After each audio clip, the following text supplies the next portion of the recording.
The physical foundation of electrical grid stability is collapsing. Historically, massive spinning rotors in coal and gas plants provided immediate mechanical resistance to frequency drops.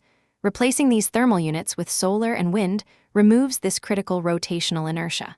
A single 500 megawatt coal unit provides approximately 2,500 megawatt seconds of physical kinetic buffer. Without this buffer, sudden supply drops cause rapid frequency collapse, risking widespread blackouts. To prevent instability, operators must deploy massive, free-spinning synchronous condensers to mimic this lost mechanical inertia. This has triggered an exponential demand curve, with required capacity projected to scale from 1,200 megavars in 2018 to 25,000 megavars by 2030. In highly decarbonized markets like Texas and the United Kingdom, minimum inertia thresholds are already breached regularly. Operators are forced to curtail cheap wind power or pay high premiums to keep fossil-fueled plants spinning solely for their mechanical weight. The supply chain cannot keep pace with this sudden demand. Manufacturing utility-scale synchronous condensers is highly consolidated, controlled by an oligopoly of 4 firms. Siemens Energy, AB, GE Vernova, and Ansaldo Energia command over 85% of the global market.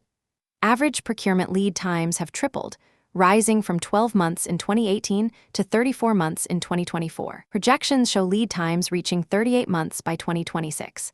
Factory capacity utilization has surged to 96% and is approaching total saturation. This leaves zero margin for manufacturing errors, design revisions, or testing delays. The result is a severe structural bottleneck. Grid modernization and renewable integration projects worldwide are stalling because the physical stabilizers cannot be built fast enough. This manufacturing delay is driven by highly localized material and engineering bottlenecks. The primary constraint is grain-oriented electrical steel, which is also consumed heavily by the booming transformer sector. Electrical steel lead times have surged to 48 weeks, with costs rising 85%.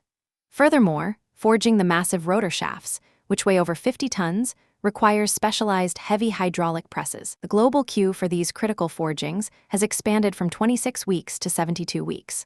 Finally, these rotors must spin at up to 3,600 revolutions per minute. Dynamic balancing to prevent catastrophic vibration requires highly specialized facilities that are now completely booked.